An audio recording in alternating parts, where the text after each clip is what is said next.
CJ Rajkumar, ஒளிப்பதிவாளர்.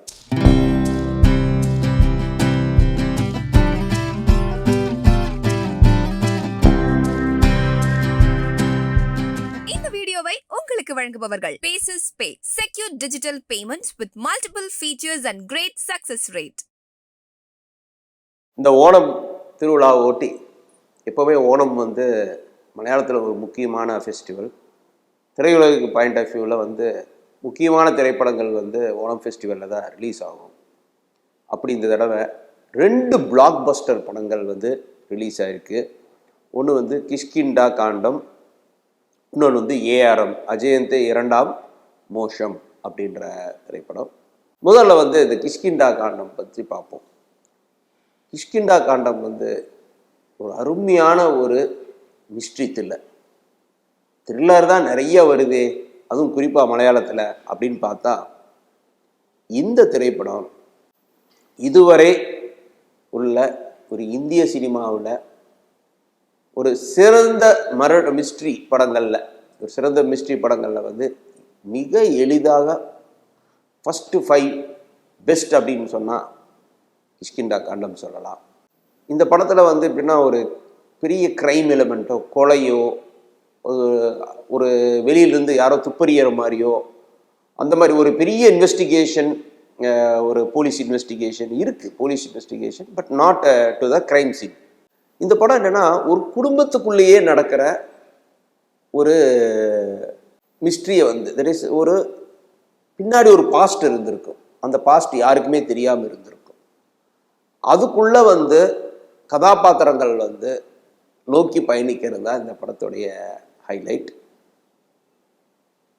ஒரு குரங்கு கையில் ஒரு துப்பாக்கி இருந்தால் என்ன ஆகும் இந்த படத்தில், அது ஒரு சென்ட்ரல் எலிமெண்ட்டாக கொண்டு வந்திருக்கிறாங்க. குரங்குகள் அதிகமாக நடமாடுற ஒரு இடத்துல ஒரு செக்லூடடான ஒரு வீடு, அங்கே ஒரு திருமணமாகி ஆசிஃப் அலி அவருக்கு 2ஆம் திருமணமாகி அபர்ணா முரளி வராங்க. விஜயராகவன் தட் இஸ் ஆசிஃப் அலியோட அப்பா ஒரு ரிட்டையர்டு மிலிட்ரி ஆஃபீஸர். கொஞ்ச நாள் கழிச்சு தான் தெரிய வருது அவர் ரிட்டையர் ஆகலை, அவர் ஏதோ ஒரு காரணத்துக்காக மிலிட்ரியிலிருந்து நீக்கப்பட்டிருக்கிறாரு. இப்படி ஒன்னொன்னா ரிவீல் ஆகிட்டே இருக்கும். அவருடைய ஆக்டிவிட்டீஸ் ஒரே செட்டாக நடந்துட்டு இருக்கும், ஆனால் ரிப்பீட்டடாக நடந்துட்டு இருக்கும் ஒரு லூப் பேட்டர்னில். இது ஒரு வகையில் மருமங்களுக்கு ஏன் இவர் இப்படி நடந்துக்கிறாரு, அவர் எப்போவுமே ஸ்டிஃபாகவே இருக்கிறாரு, ஆனால் பையனுக்கு அப்பா மேலே எப்போவுமே ஒரு கரிசனம் இருந்துகிட்டே இருக்கு. அவர் என்ன எதுக்கானாலும் அவர் எப்போவுமே ஒரு கடிந்து கொள்கிற மாதிரி தான் பேசுவார். ஏன் இவர் இப்படி நடந்துக்கிறாரு, ஏன் தனிமையிலேயே இருக்கிறாரு, அவங்க மாமனார் ஏன் தனிமையிலே இருக்கிறாரு. அதே மாதிரி ஏற்கனவே திருமணமாகி அவரோட ஹஸ்பண்டுக்கு ஒரு குழந்தை இருந்திருக்கு, அந்த குழந்தை காணாமல் போச்சு அப்படின்ற ஒரு செக்மெண்ட் வருது. ஸோ அந்த குழந்தை ஏன் காணாமல் போச்சு, எப்படி காணாமல் போச்சு, அதே மாதிரி தன்னுடைய கணவருடைய அப்பா மாமனாருக்கு அதில் என்ன ஏதோ ஒரு தொடர்பு இருக்கா அப்படின்னு கதை ஒரு மருமகளுடைய பாயிண்ட் ஆஃப் வியூவில் கதை இன்வெஸ்டிகேஷனாக உள்ள போகுது. போக போக போக போக போக சில ஆச்சரியமான பக்கங்களை கதை உருட்டிட்டு போகுது. ஒரு எலெக்ஷன் டைமு, ஒரு துப்பாக்கி காணாமல் போகுது ஒரு வீட்டில் இது ஒரு சென்ட்ரல் பிளாட்டுங்க.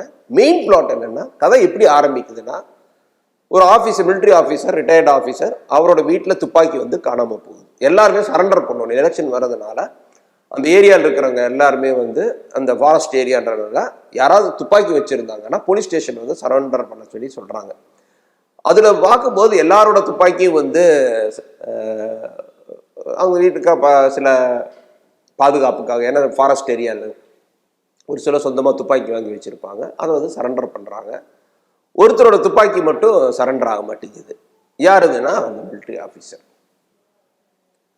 அவரை என்னென்னா அவரோட துப்பாக்கி ஏன் சரண்டர் ஆகலை அப்படின்னு போகும்போது அவர் நான் வேணுட்டு பண்ணலை, என் துப்பாக்கி காணலை அப்படின்னு சொல்லி கொடுக்குறாரு. சரி, அந்த காணாம போன துப்பாக்கி எங்கே இருக்கும் அப்படின்ற மாதிரி ஒரு பக்கம்.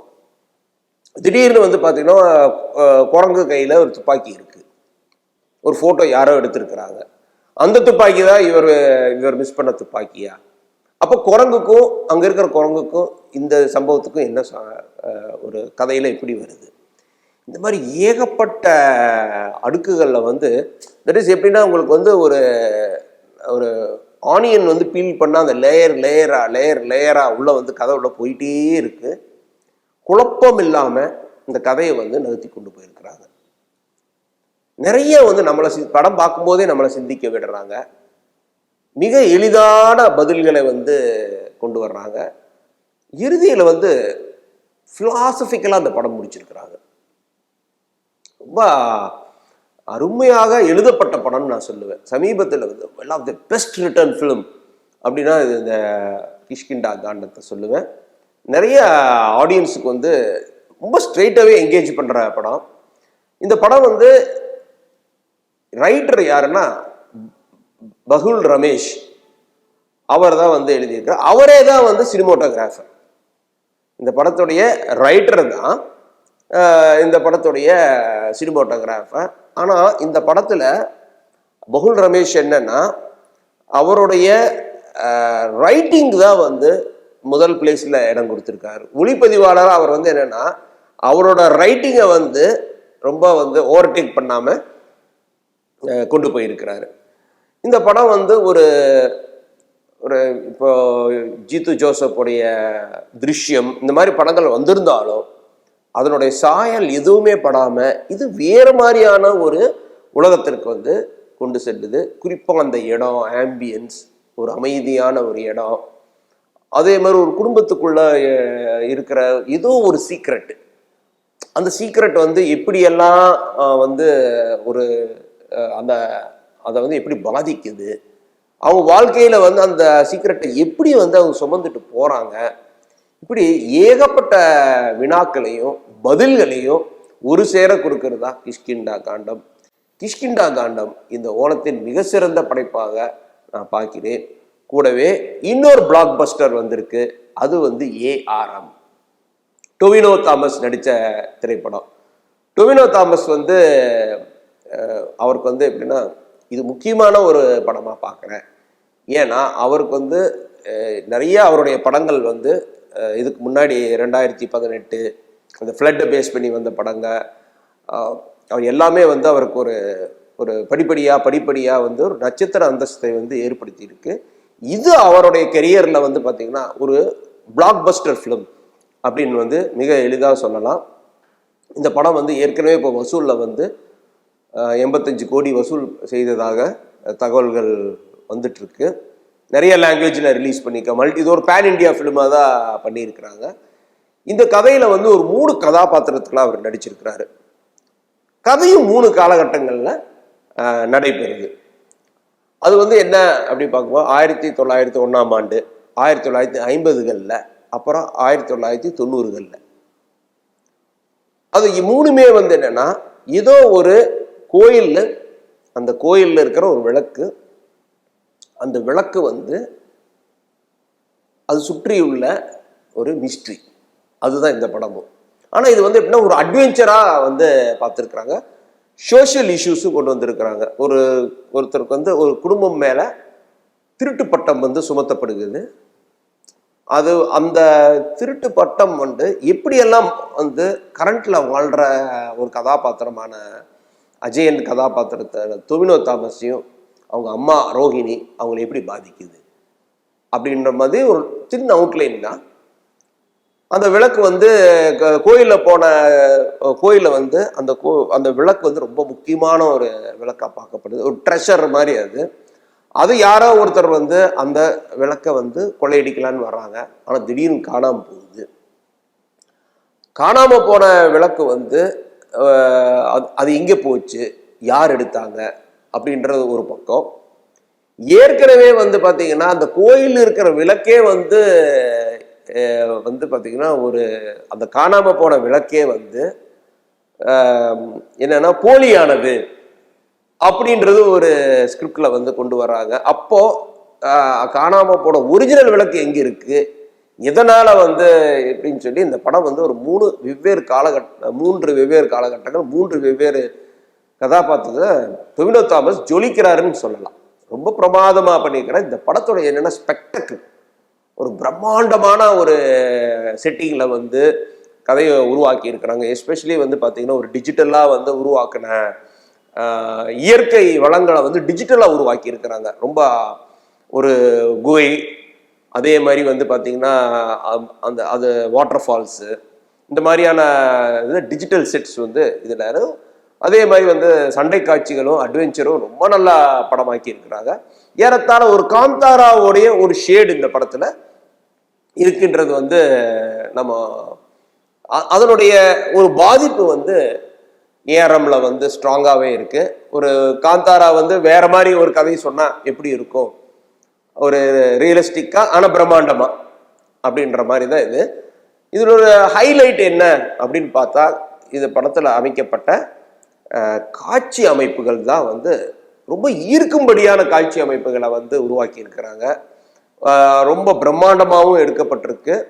கதையும் வந்து வெவ்வேறு காலகட்டங்கள் நடக்கிறதுனால நமக்கு ஒரு இன்ட்ரெஸ்டிங்கான ஒரு பிளாட்டை வந்து தொடர்ந்து வந்து பயணிக்குது. அப்புறம் இந்த படம் வந்து எப்படின்னா 2Dல ஷூட் பண்ணி 3D ஃபார்மேட்ல வந்து ரிலீஸ் பண்ணியிருக்கிறாங்க. இந்த 3D ஃபார்மேட்ல என்னன்னா உங்களுக்கு வந்து இந்த கதை வந்து நிறைய லோலைட் எடுக்கப்பட்டிருக்கு. ஆனால் இந்த படத்துடைய 3D குவாலிட்டி வந்து ரொம்பவே நல்லா இருக்கு. அந்த லோ லைட்ல வந்து பொதுவாக 3Dல பார்க்கும்போது கொஞ்சம் நமக்கு டீட்டெயில்ஸு அடாடா அந்த மாதிரி காட்சிகள் ஒரு நைட்டு லோ லைட் எல்லாம் வரும்போது 2Dலேயே நம்ம அந்த படத்தை பார்த்துருக்கலாமே அப்படின்னு தோணும். இந்த படத்தில் அந்த ஃபீல் வரல.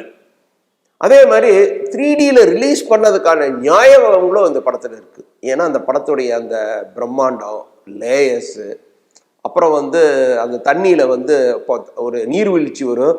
அந்த நீர்வீழ்ச்சி நேரம் நம்ம முகத்துக்கே வந்து அடிக்கிற மாதிரியான ஒரு ஃபீலை வந்து கொண்டு வந்திருக்கிறாங்க. ரொம்ப இன்ட்ரெஸ்டிங்கான ஒரு படம்.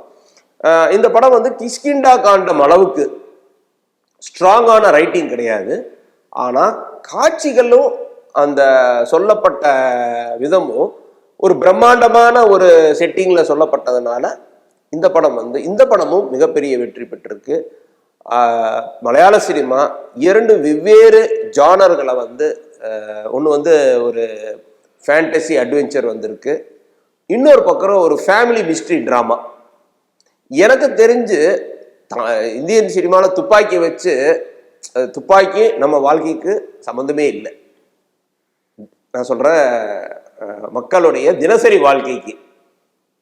ஆனால் நம்ம தமிழ் படங்கள் வந்து பார்த்தா, நம்ம தொடர்ந்து பார்த்தா இந்திய சினிமாக்கள் பார்த்தா எல்லார் மக்களும் துப்பாக்கி வச்சுட்டு இருக்கிற மாதிரியே ஒரு ஃபீல் வரும். அந்த அளவுக்கு வந்து கதைகளும் இந்த கன்னை பேஸ் பண்ணி சர்வசாதாரணமாக கன் வச்சுட்டு இருக்கிற மாதிரியான காட்சிகள் வந்து நிறைய திரைப்படங்கள் வந்து உருவாகுது.